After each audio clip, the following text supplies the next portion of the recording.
지금 요한복음 17장 1절에서 5절까지 하고 있는 중이에요. 지난번에는 요한복음 17장 개관을 살펴봤고, 그 다음에 기도 문제에 대해서 그 일반적인 주제 가지고 좀 살펴봤고, 특히 그 구원 계획 속에 있는 하나님의 영광, 그 다음에 구원 계획 속에서의 우리 구원의 안전보장, 확실성, 거기에 대해서 봤는데, 오늘은 영광의 주님이신 그리스도, 이런 주제를 가지고, 지난 시간에는 구원 계획 안에 있는 하나님의 영광, 예수님도 기도의 목적이 하나님의 영광을 드러내기 위한 기도였다, 이제. 그래서 우리의 구원도 최종적으로는 하나님의 영광을 드러낸 것이다, 이제 그런 얘기를 했는데, 또 여기에 영광의 주님이신 그리스도, 또 그리스도도 또 영광이라는 말이 또 앞에 붙는 게 이제 오늘 공부를 하는데, 그러면 그리스도도 영광, 하나님도 영광. 이게 어떻게 된 거냐? 어쨌든 뭐 이렇게 얘기하는 사람도 있을 수 있고. 1절 한번 보세요. 아버지여 때가 이르렀사오니 아들을 영화롭게 하사 아들로 아버지를 영화롭게 하소서. 그러니까 여기서 아들을 영화롭게 해서 또 아버지를 영화롭게 하소서. 이렇게 영화가 두 개 나오죠. 그 다음에 5절 한번 보세요. 아버지여 창세 전에 내가 아버지와 함께 가졌던 영화로서 지금도 아버지와 함께 나를 영화롭게 하소서. 그럼 1절하고 5절이 똑같은 개념이에요? 다른 개념이에요? 1절과 5절의 관계인데, 여기서 나타나는 영광, 영화라는 말이 비슷한 것 같아요? 틀린 것 같아요? 자, 이 영광은 우리가 지난번에도 영광은 하나님에게만 쓸 수 있는 단어다. 우리에게는 쓸 수 없다. 그리고 영광에는 두 가지 뜻이 함축되어 있다. 하나는 독사, 하나는 쉐키나. 독사는 헬라어고 쉐키나는 히브리어고. 여기 독사는 주로 내면적, 여기는 외적 어떤 그 의미를 가지고 있다. 그래서 그 쉐키나는 외적으로 어때 빛, 누구도 근접할 수 없는 갑창한 빛. 이 내면적은 하나님의 깊은 지혜, 모든 것을 하나님이 다 알고 계시고 그 모든 것을 주재하시고 그 모든 사람을 통치하시고 그런 뜻에서의 영광. 이렇게 이제 우리가 공부를 좀 했죠. 자, 그런데 여기서 중요한 게 이제, 자, 그러면 예수 그리스도의 영광과 하나님의 영광에 대해서 우리가 좀 살펴봐야, 그래야 우리가 1절과 5절에 대해서 우리가 좀 명확히 알 수 있는 거예요. 뭐라 그래? 아들을 영화롭게 해서 하나님을 영화롭게 하소서. 이런 얘기가 나온단 말이에요. 우선 예수님이 하늘에 계실 때, 이때는 하나님의 영광과 차이가 날까요? 이건 차이가 안 나요. 그러니까 하늘에 계실 때는 예수님도 하나님과 같이 근접할 수 없는 어떤 빛, 또 내면적으로 지혜로움과 경건, 또 모든 그 리스펙트를 받아야 할 만한 그런 내용들을 다 가지고 계신 거죠.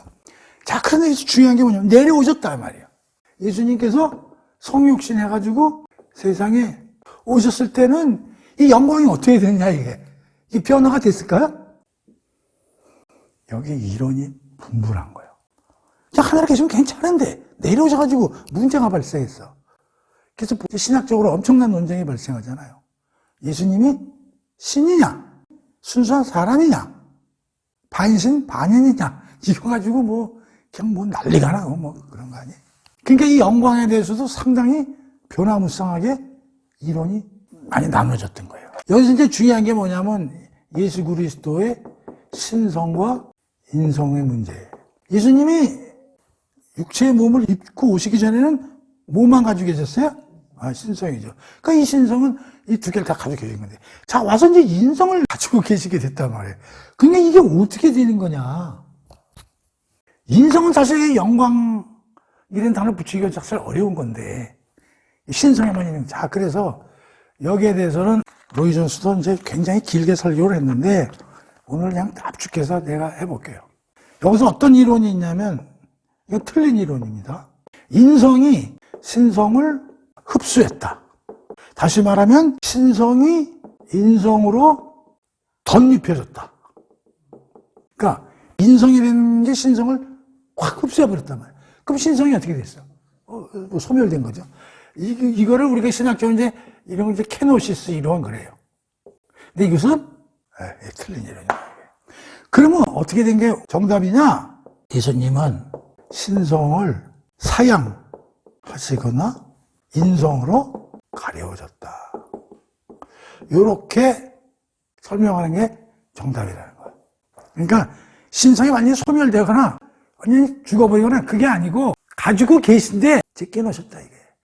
없는 거하고는 다른 거예요. 그래서 이제 나중에 이제 예수님의 그 인격을 이제 설명하는 데 있어서 여러 가지 그 신학적인 그 종교회의들이 열리면서 예수님은 신성이라는 특징과 인성이라는 특징이 짬뽕된 게 아니라 그대로 인성은 신성대로 인성은 인성대로 보유가 되면서 요게 어떻게 돼?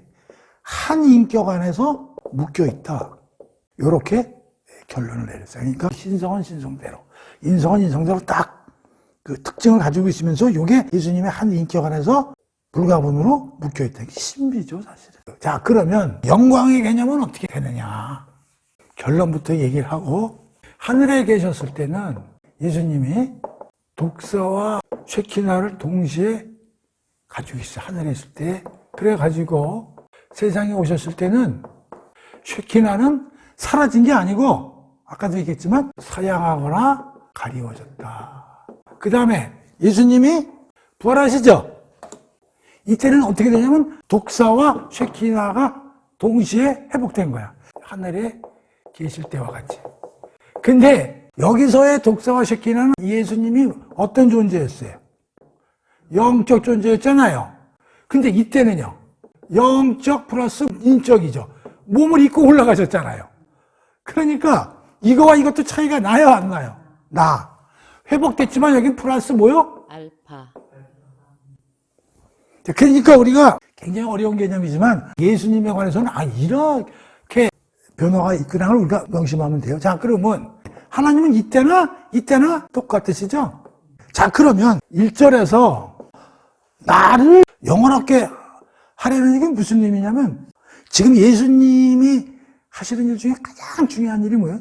죽으시는 일이잖아요. 그런데 십자가에서 죽는 게 쉬운 일이에요? 어려운 일이에요? 어려운 일이죠. 어떤 사람은 예수님은 신이시니까 신해야 되니까 그러니까 쉽게 견디실 수 있다 이렇게 얘기하는 사람인데 그게 말이 안 되는 게 왜냐하면 신성을 일단 사양하셨단 말이에요. 그런데 이게 우리가 지난번에도 공부했지만 예수님이 죽기 전에 괜히 고뇌를 하셨다고 그랬잖아요. 그 고뇌는 죽는 게 두려워서 육체적인 두려움으로 얘기한 게 아니라 하나님과 영적으로 분리되는 거를 굉장히 고뇌를 하셨단 말이에요. 조금 겪어보지 않은 거거든. 그래서 나를 영원롭게 하자는 얘기가 뭐냐면 내가 십자가에서 죽으면 힘든데 그거를 어떻게 돼? 잘 감당하게 하여 주시옵소서. 이걸 잘 감당해서 죽는 게 뭐요? 예수님의 영광, 특히 족사가 이루어지는 거라고. 만약에 이게 실패가 되면 예수님은 영광스럽게 안 되는 거지. 그럼 예수님이 영광스럽게 안 되면 하나님도 당연히 영광스럽게 안 되는 거고. 근데 이게 너무 어려운 과제니까 아버지 큰 일을 앞두고 있는데 그냥 영화라는 말 빼고 나를 도와주셔서 내가 이 큰 일을 감당해 주셔서 이렇게 기도문에 있으면 되게 알기가 어려운데 그걸 나를 영화롭게 하사 이렇게 표현을 한단 말이야. 그 영화는 나도 뭐 이렇게 빛이 나게 해달라 그런 의미가 아니고 내가 이 일을 감당을 잘하게 해달라 그런 얘기요. 그러니까 예수님의 이 세상에서의 영화는 당신이 맡은 일을 100% 퍼펙트하게 하는 것이 예수님이 영광스럽게 된다는 그런 뜻으로 얘기한 거. 오케이? 꼭 이해하시죠? 그래서 이렇게 해서 결국은 어떻게 하나님의 영광으로 표현되는 것이다 그런 얘기지. 그러니까 1절에서의 예수님의 영광은 독사로서의 영광을 얘기하는 거야. 쉐키나가 아니고. 오케이? 자, 그럼 5절을 한번 봅시다. 5절에서는 뭔 얘기를 하냐면 창세 전에 내가 아버지와 함께 가졌던 영화로서 지금도 아버지와 함께 나를 영원하게 해서. 자, 창세 전에 가졌던 영화가 뭐예요? 독사, 쉐키나. 그렇죠. 이건 하나님과 같은 영화란 말이에요. 다시 말하면 독사와 쉐키나를 동시에 보유한 그런 영광이 아직은 아니야. 근데 상세에 내가 가지고 있던 영광을 다시 회복해달라는 거잖아요. 그러니까 우리가 여기서 얘기한 요거를 회복해달라는 거잖아요. 그렇죠? 그러니까 5절에서의 예수님이 나를 창세전에 가진 영광으로 회복시켰다고 할 때는 독사와 쉐키나 하늘에 있을 때 하나님과 똑같이 가지고 있었던 그런 영광으로 해달라는 거고, 1절에서의 나를 영화롭게 해달라는 얘기는 그런 의미가 아니라 내가 죽는 사건을 정말 잘 감당을 해서 하나님을 영광스럽게 하는 것이 곧 나를 영광스럽게 하는 것이니 그렇게 좀 할 수 있도록 하나님 저를 잘 살펴서 이 큰 일을 하나게 해주십시오라는 뜻에서 영광이라 그런 얘기예요. 이해가 되죠? 틀린 겁니다, 이게. 이거 어려워요, 이게. 그래서 이 관계를 잘. 그래서 사실은 다 영광이죠. 예수님, 하나님이니까 예수님도 영광이시고, 하나님도 영광이시다. 하나님의 영광은 우리가 편하게 쭉 같은 걸로 보면 되는데, 예수님이 이 세상에 내려오심으로써 약간의 변화가 있게 된다. 그런 얘기예요. 그리고 이제 신약 성경에 예수님이 이 세상에 오신 거에 대해서 여러 가지 서술들이 많이 있는데, 그 중에 이제 대표적으로 서술된 걸 알아보면 로마서 8장 3절하고요. 빌립보서 2장 7절이 좀 대표적인 거거든요. 그러니까 그걸 한번 살펴봅시다. 율법이 육신으로 말미암아 연약하여 할 수 없는 것을 하나님은 하시나니 곧 죄로 말미암아 자기 아들을 죄 있는 육신의 모양으로 보내어 육신의 죄를 정하사 육신을 따라 행하지 않고 그 영을 따라 행하는 우리에게 율법의 요구가 이루어지게 하려 하십니다. 자, 그러니까 여기서 3절에서 뭐요? 예수는 어떤 사람이냐면 죄로 말미암아 자기 아들을 죄 있는 육신의 모양으로 보내어 육신의 죄를 정하사 이렇게 이제 설명을 해놨고, 자, 빌립보서 2장 7절이 중요해요. 빌립보서 2장 7절이 나름대로 예수님의 내려오심을 그래도 가장 정확히 서술했다고 이제 학자들이 얘기하는 거죠. 6절부터 봅시다. 6절부터 그 이하 읽어볼게요. 그는, 예수님은 근본이 하나님의 본체시나 하나님과 같다는 거예요. 하나님과 동등됨을 취할 것으로 여기지 아니하시고 오히려 자기를 비워 종의 형체를 가지고 사람들과 같이 되셨고 사람의 모양으로 나타나사 자기를 낮추시고 죽기까지 복종하였으니 곧 십자가에서 죽으심이라. 이러므로 하나님이 그를 지극히 높여 모든 이름 위에 뛰어난 이름을 주사 하늘에 있는 자들과 땅에 있는 자들과 땅 아래에 있는 자들로 모든 무릎을 예수님 이름에 꿇게 하시고 모든 입으로 예수 그리스도를 주라 시인하여 하나님 아버지께 영광을 돌리게 하셨느니라. 이게 이제 빌립보서에 나와 있는 예수님의 그 성육신에 관해서 설명을 한 거예요. 본체는 하나님의 본체라는 거예요. 그리고 하나님과 동등했었는데 내려오실 때 하나님과 동등됨을 취할 것을 여기지 아니하시고, 다시 말하면 신성을 조금 사용하셨다 이런 얘기야. 오히려 자기를 비워 종의 형태를 가지고 하나님의 아들임에 불구하고 사람들과 같이 되셨다. 그리고 사람의 모양으로 나타나서 자기를 낮추고 죽기까지 복종하였으니 그 십자가에서 죽으신 다음에 다시 부활돼서 승천하셨다. 이제 그렇게 빌립보서에 설명을 하고 있는 거예요. 자, 그래서 제가 지금 축약해서 설명합니다. 예수님의 영광과 하나님의 영광과의 차이, 특히 1절과 5절에 영광이라는 말이 많이 나오니까 이걸 잘 이해를 하십시오. 처음에 성경을 읽으신 분들은 잘 이해가 안 돼요. 이게 어려운 구절입니다. 이 주제는 간략하게 마감을 합니다. 그 다음에는 어떤 주제를 가지고 이제 또 살펴보냐면 구원 계획 속에서의 성령의 역할. 우린 지금까지 하나님하고 예수님 얘기만 많이 나왔잖아요. 그래서 이 주제는 뭐냐면 우리가 이제 이걸 이렇게 한번 해석을 해보자고. 구원의 계획이라는 게 있고요. 그 다음에 구원의 방식이 있고요. 그 다음에 구원 체계. 이렇게 한번 세 개로 나눠서 보자고. 그러니까 구원 계획은 누구 머리에서 나온 거예요? 하나님 머리에서 나온 거죠. 그러나 원탁회의에서 세 분이 같이 논의는 한 거예요. 오케이? 그런데 이 구원 계획을 구체적으로 실행하는 데 있어서 가장 중책을 맡은 게 누구냐면 예수님이란 말이에요. 그러니까 우리가 지금 이 얘기를 많이 했어. 근데 이번 주제는 뭐냐면 이걸 보자는 거지. 구원 체계. 그럼 성령 하나님은 아무 일도 안 했냐? 이 17장 1절에서 5절 보면 성령 하나님이 안 하나 있으니까 잘 눈에 안 나타나. 그런데 17장 1절에 이 말씀을 하시고 이랬어. 이 말씀을 하시고 해서 이 말씀은 14, 15, 16장을 얘기하는 거잖아. 14장에서 뭐라고 했어요? 근심하지 말라. 너희들한테 큰 유익이 있을 거라 쭉 얘기를 했고, 15장에서는 뭐 했어요? 참 포도나무 같이 열매를 보지라 그런 얘기했고, 16장에 가서는 그러나 여러 가지 엄청난 그 핍박이 올 거지만 버티고 이겨내. 근데 그 중에서 14, 15, 16장도 다 중요하지만 가장 중요한 게 뭘 것 같아? 성령의 오심이에요. 그렇죠? 그럼 성령 하나님이 예수님의 사역을 엄청나게 도와주셨다는 걸 어디서 알 수 있냐면 세례요한한테 예수님이 세례를 받죠. 그때 성령이 비둘기같이 머리 위에 임하죠. 그러니까 예수님의 모든 공생애에는 성령 하나님이 예수님 안에서 엄청나게 같이 푸시를 하신 거란 말이에요. 그러니까 예수님이 십자가에서 죽으시는 것도 사실은 예수님이 하셨지만 성령 하나님의 엄청난 서포팅이 있는 거거든. 그런데 성령의 하시는 일에 대해서 우리가 7가지에 대해서 14장 공부할 때 성령 세례와 성령 충만, 성령의 열매와 성령 은사를 공부하면서 성령이 하시는 일에 대해서 어느 정도 공부를 했어요, 안 했어요? 했죠? 여기 대표적인 특히 7가지 요한복음에 나오는 구절을 살펴봤는데 특히 3가지 가르침과 관련돼 가지고 내가 너한테 가르친 거를 네가 다 제대로 알 수 있을 것이다. 내가 앞으로 할 일도 니들이 나타내리라. 이런 가르침과 관련했고 또 예수를 뭐라고 그랬어요? 증거.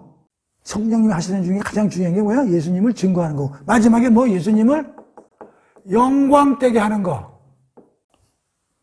이게 성령 하나님이 하시는 일이라고 우리가 배웠잖아요. 자, 근데 우리가 지금 앞에서 뭘 배웠어요? 예수님의 영광됨에 대해서 얘기를 했잖아, 지금.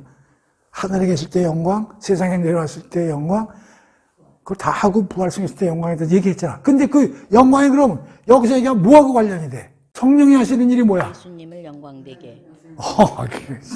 이게 이렇게 빠져떨어져. 야, 그러니까 이게 절묘하다, 이게. 그러면 완전히 예수님이 영광을 받으실 만한 가장 큰 일이 뭐야? 십자가 죽음이잖아요. 십자가 죽음을 통해서 예수님은 영광스럽게 됐고 하나님을 영광스럽게 한 건 사실이야. 그 팩트야. 그런데 이 사실이 우리 신도들이나 제자들이나 이 세상 사람들이 이게 진짜 예수님의 영광된 사실을 깨닫게 되는 건 누구 때문에 깨닫게 돼? 성령. 다시 말하면 최종적으로 예수님이 영광은 십자가에서 죽음이 맞는데 성령 하나님이 오셔서 우리 안에 내주하심으로써 예수님의 영광이 비로소 최종적으로 깨닫게 되고 세상에 알려지게 됐다. 그런 얘기예요. 무슨 말인지 이해가 돼요? 그럼 여기서 영광의 사슬 구조가 그려질 수 있어요. 여기 하나님, 여기 예수님, 여기 성령님. 자, 예수님의 영광은 누구가 최종적으로 해야? 성령. 그런데 예수님이 영광 받으면 그때 누구의 영광을 받는 거예요? 하나님. 이렇게. 그러니까 사람들이 섭섭해. 그럼 성령님은 누가 또 이렇게 영광을 해줘서 성령님도 영광을 받으셔야 되는데 성경에는 이게 없어. 그래서 우리가 옛날에 참 전인가? 그 닉네임이 성령 하나님에 대해서 부끄러워하시는 영이라고 그랬죠. 왜냐하면 자기를 드러내질 않는다. 그래서 성령 하나님 자기가 영광되고 이런 거 그런 거에 관심을 안 두셔. 그러나 예수님의 영광은 성령님이 서포팅해주고 예수님의 영광으로서 하나님의 영광이 발현이 된다. 그래서 이거를 뭐라고 그러냐면 구원의 체계다. 이런 식으로 설명을 할 수가 있다는 거예요. 그래서 구원 계획 속에서의 성령님의 역할에 대해서는 이런 걸 할 수 있다. 그래서 예수님의 최종적인 영광은 누굴 통해서 발현이 되냐? 성령 하나님에 의해서. 예수님은 영광 되셔.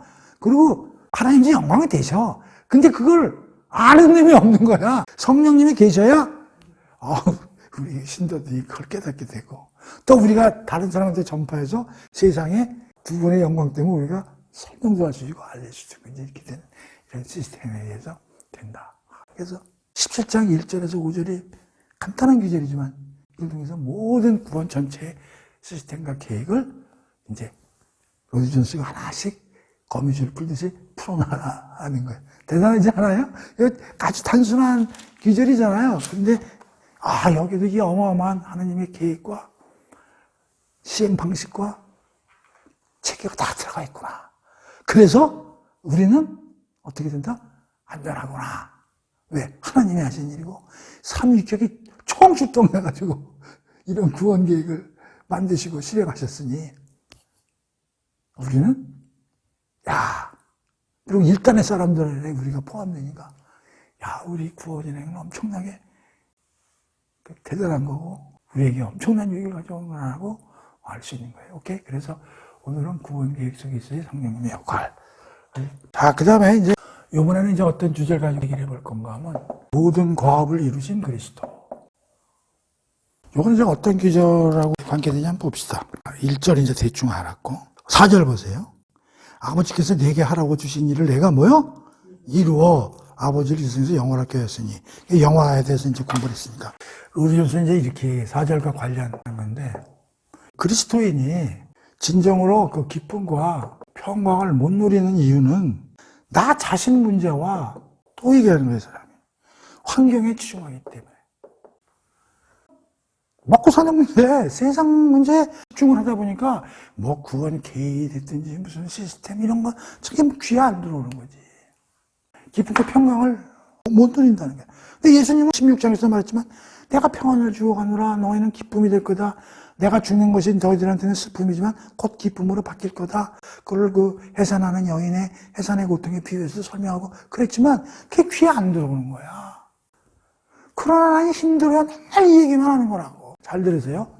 구원이 우리가 지금 세상에서 겪는 한 사람 한 사람의 어려움과 이런 거를 감안해서 하신 거예요. 지금 그거와 그런 걸 넘어서서 큰 차원에서 하시는 일이에요. 근데 우리는 자꾸만 그 구원을 나 자신의 문제, 환경에다 자꾸만 끌어온다고. 지금 막 태풍이 치고 있어. 우리는 그 태풍이 우리 집 지붕이 날아갈까? 우리 집 나무가 흔들릴까? 여기에 우리는 온 신경을 쓰고 있는데 하나님은 그 문제를 보시고 있는 게 아니라 태풍 그 자체를 어떻게 저걸 막아버릴까? 태풍이라는 문제에 대해서 신경을 쓰는데 우리는 태풍으로 인해서 나한테 벌어지는 문제에 대해서만 포커스를 둔다 이거지. 하나님은 지금 영적인 문제, 사탄이 니들을 괴롭히는 엄청난 문제, 죄에 관한 문제, 이 문제를 지금 해결하기 위해서 모든 열정을 쏟고 있는데 우리는 그냥 먹고 사는 거예요. 그냥 거기에 되면 그러니까 기쁨과 평강이 없을 수밖에 없지. 로디언스는 그걸 계속 강조하는 거예요. 그리스도인이 기쁨과 평강을 못 누리는 이유는 돈 문제, 자식 문제, 남편 문제 맨 여기에 매달려가지고 태어나지 못해. 제발 좀 큰 하나님의 구원 계획, 구원의 방식, 구원 체계 좀 이런 걸 좀 생각해보라는 거예요. 묵상하고 다시 얘기합니다. 근심, 고난, 핍박, 출교, 순교 이런 거잖아요. 로마서에서 지난 시간에 배웠죠. 7가지 환난, 공고, 적신, 칼 이렇게 바울은 그렇게 설명했잖아요. 그런데 이걸 승리했다고 그러잖아요. 예수님이. 그러니 믿고 인내하고 극복해라. 그러니까 이거를 안 사람들이 우리가 말하는 사도들하고 순교자들, 믿음의 선배들인 것이죠. 근데 우리 여기 들어박혀가지고. 그러니까 로디 존스는 모든 설교에서 계속 이 얘기를 한 번, 두 번. 이 할아버지의 특징이 뭐예요? 계속 한 말을 또 하고, 한 말, 왜냐? 한 번 해가지고는 해결이 안 되거든. 교회에서 목사님들이 이 얘기를 진짜 많이 해줘야 돼요. 이게 다 아는 것 같지만, 교회 다니는 사람들이 이 방정식을 지금 제대로 이해하고 있는 사람은 거의 없어요. 여러분들 대박이야. 이것도 중요하지. 돈, 자식, 남편, 이거 중요해. 섹스, 머니, 파워, 명예.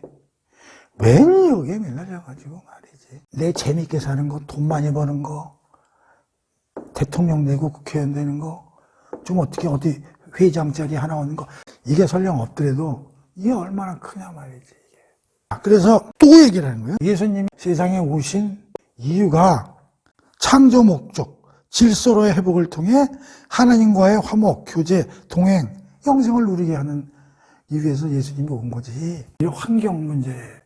그러면서도 예수님이 이 말은 잊지 않으세요.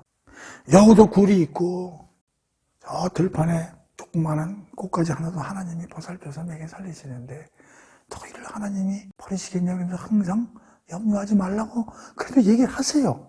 기본적으로 예수님이 오신 가장 큰 이유는 하나님과의 연결이에요. 끊겼잖아요. 하나님의 관계가. 그걸 연결시키는 거예요. 그래야 하나님 속으로 우리가 들어갈 수가 있으니까요. 돈 많고 얘네들이요. 좋죠. 좋은데 어떤 관계죠? 하나님과의 관계가 단절된 상태에서 좋죠. 요거 곧 끝나면 어떻게 돼? 그다음부터는 하나님과의 관계가 영원히 존재할 텐데 영원히 끊겨 산다니까. 여기서 좀 힘들더라도 하나님과의 관계가 연결돼서 끝까지 온고잉하는 게 중요하다니까. 근데 이건 미래의 일이라고 생각하니까 가치를 저평가하는 거죠. 이것도 중요하지. 중요하지라는 게. 그러나 너무 여기에만 신경 쓰지 말라는 거죠. 우리가 마음경을 써야 돼. 그리고 멀리 봐야 돼. 하나님을 봐야 돼. 그래서 성경에 보면 땅을 쳐다보지 말고 항상 고개를 쳐들고. 그래서 누가 그래? 동물들은 네 발로 걷죠? 기껏 쳐다봐야 역시 뻗기면서. 사람이 이렇게 걷게 되죠? 이게 하늘을 쳐다보라고. 우리 하늘을 쳐다보라고. 그저 땅에 어디 동전 어디 금이 어디 안 떨어졌나 이거 돌아다니는. 아휴 참. 그런데 이런 걸 알려면 성경에 뭐라고 써요? 저절로 알아지는 게 아니라 그랬죠. 육은 육에 속하고 영은 성령 하나님이 우리를 도듬지 않으면 아무리 설명해도 이렇게 설명해도 못 알아들어요. 그러니까 영적이라는 얘기는 성령 하나님이 주물렀던 얘기거든요. 성령 하나님이 주물르지 않으면요. 이거 아무리 얘기해봐도요. 그래서 저런 얘기하기, 그 되지도 않는 만화 같은 얘기 한다고 그러고 그런다니까. 그 예수님이 하신 일에 대해서 여기까지 한번 살펴봅시다. 우선 우리가 살펴봤지만 성육신이죠? 우리 빌립보서 2장 6절부터 살펴봤죠? 하나님의 본체신데 사람의 모양을 입고 자기가 왕됨을 포기하고 종의 형태로 내려오셨다. 나는 예수님 성육신 보면 그 말구유에서 태어났잖아. 지금으로 말하면 길거리에서 태어났다는 얘기야. 말이 돼. 방 하나 못 구했잖아요. 그 베들레헴 내려가지고요. 이게 출생이잖아요. 죽음은 어디서 죽어? 십자가요. 이건 가장 천한 놈들이 당하는 형벌이거든요. 그러니까 예수님은 출생과 죽음을 가장 뭐라 그래? 하층도 아니고 가장 낮은 곳에서 했잖아요. 하나님이잖아요. 하나님도 지적해. 무관계도 좋은데 어떻게 그런 식으로 하시냐고. 근데 그걸 또 예수님이 흔쾌히 억셉트를 한 거야. 저 창세 전에 원테크에서 내가 그렇게 하겠다. 지질이도 말 안 듣는 인간을 두고 말이야. 성경 보면 지조의 애들이 얼마나 많아. 구약 한번 읽어보자. 하여튼 징그럽다니까요. 그런데도 하나님이 참으시잖아. 그 아들 내보내가지고 그걸 하시겠다고 그런단 말이야. 난 이걸 보면서 좀 레벨 높게 태어났으면 그거보다 없는 사람들이 예수님은 그 정도 태어났으니까 어느 누구도 예수님보다 자기가 못하다고 생각할 수 없는 그 지경에 만들어 놓은 거야, 하나님이. 그러니까 모든 사람을 구원할 수 있다는 거야. 세상에 그렇게 오신 예수님 하나님이 지금 하늘 위에서 올려놨잖아. 그리고 세상을 통치하는 당신의 우측 보좌에 앉혀놓으셨잖아.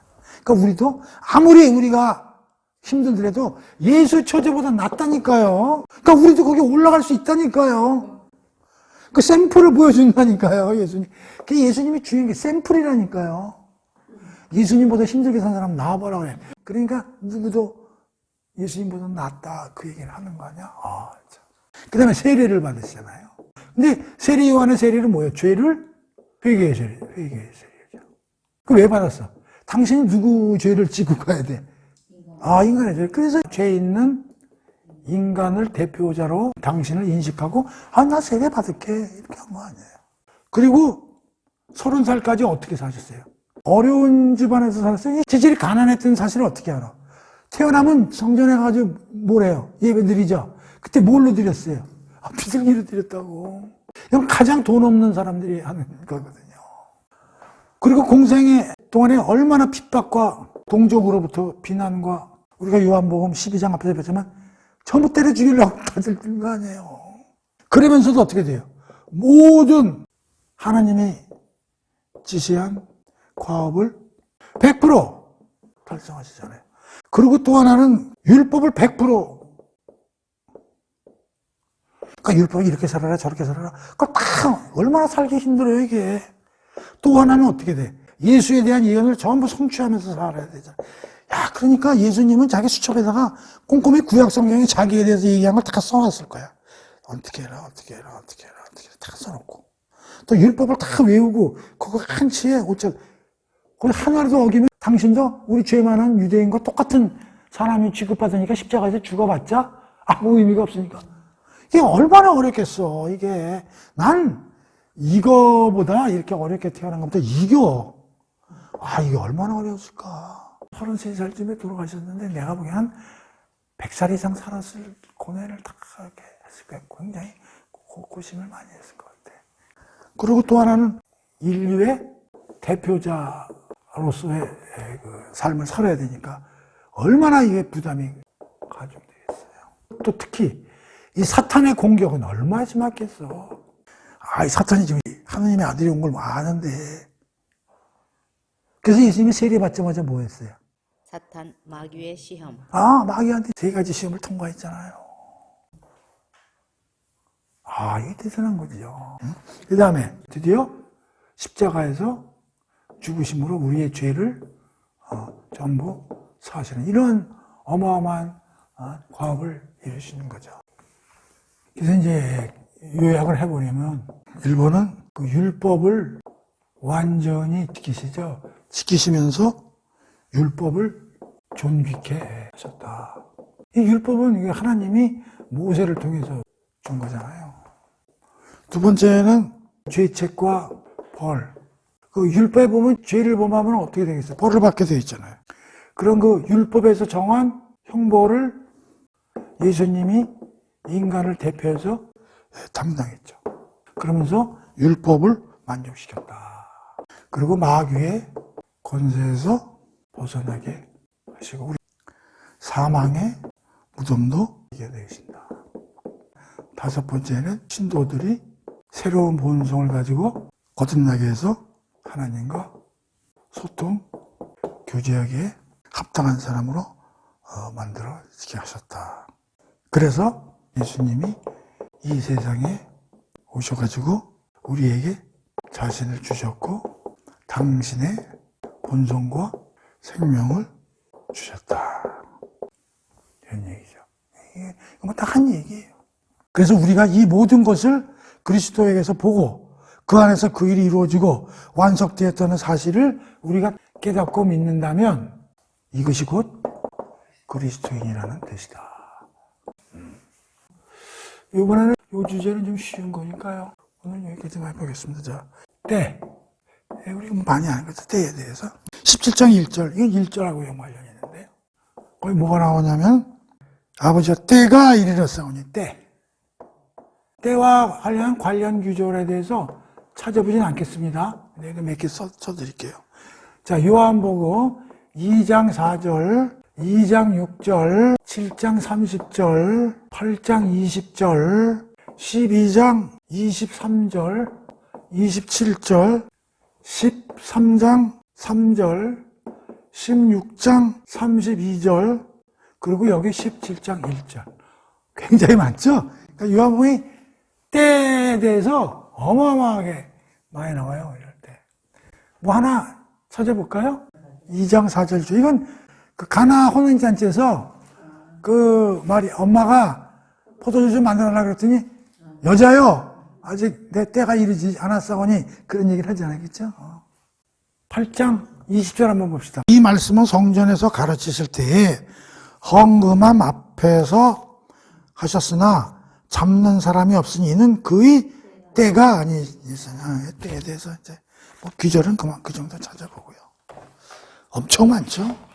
그래서 이 요한복음이 성경에서 때는 이미 창세전에 정해진 시간이라는 거예요. 다 벌써 스케줄이 잡혀 있다는 거예요. 이 때에 대해서. 그리고 예수님은 항상 이 때에 대해서 항상 인식하고 왜 이렇게 하나님이 생각하시는 계획이기 때문에. 그리고 하나님의 계획 안에서는 우연이란 없다. 우리 시간에는 우연이 있을 수 있어요. 근데 하나님의 계획 안에서는 우연이란 말이 없는 거예요. 다 계획되어 있는 사건이라는 거죠. 그리고 하나님은 모든 시간을 통제하시고 관리하신다. 그 5번째, 가장 중요하죠. 십자가 사건은 창세전에 이미 계획된 역사적이고 핵심적 사건이다. 로이 존스가 때에 대해서 이렇게 설명해요. 그 다음에 이 때가 중요한 이유, 때 중에서도 이제 십자가, 이 십자가의 사건과 일어나는 그 때, 중요한 일은 뭐냐면 하나님의 모든 계획이 이 때에 맞춰져 있다는 거예요. 하나님의 모든 계획이 이 십자가 사건에 쫙 모든 게 쫙 포커스가 맞춰져 있다는 거예요. 그래서 이건 뭐냐면 구약 예언의 성취하고 관련이 있고, 신약 시대에는 이 예수님이 죽고 성령이 내려오심으로써 교회 시작을 하려는 신호탄이라는 거예요. 그래서 이 십자가의 때가 굉장히 중요하다. 두 번째는 예수님 즉 하나님 아들의 실패. 만약에 이게 제대로 안 이루어지면 하나님 계획은 뭐로 수포로 데려가는 거고 실패하게 되는 거다. 더 중요한 것은 모든 인류가 패망하는 것이 된다. 그 십자가의 때가 굉장히 중요한 거예요. 여기 중요해 이거. 사탄들도 이 시간을 예의 관찰하고 있다. 그렇지. 사탄도 이게 굉장히 중요한 시간이잖아요. 그래서 이들도 이 사건과 관련해서 어떤 계략과 추진하고 있음을 발견할 수 있다는 거예요. 특히 누가복음 22장 같은 걸 쭉 살펴보면 이제는 너희 때다. 이게 뭐냐면 너희들 때라는 거는 상대방에 있는 사탄들도 어떤 계획을 세우고 있는데 이제 니들 계획이 실현될 때가 왔다. 이런 뜻이거든. 하나님은 예수님 죽여서 모든 사람을 살리기 위한 계획을 세우고 있는데 사탄은 사탄 사람들을 쟤를 죽여서 완전히 하나님의 계획을 수포로 돌아가기 위한 작전을 세우고 있는 거예요.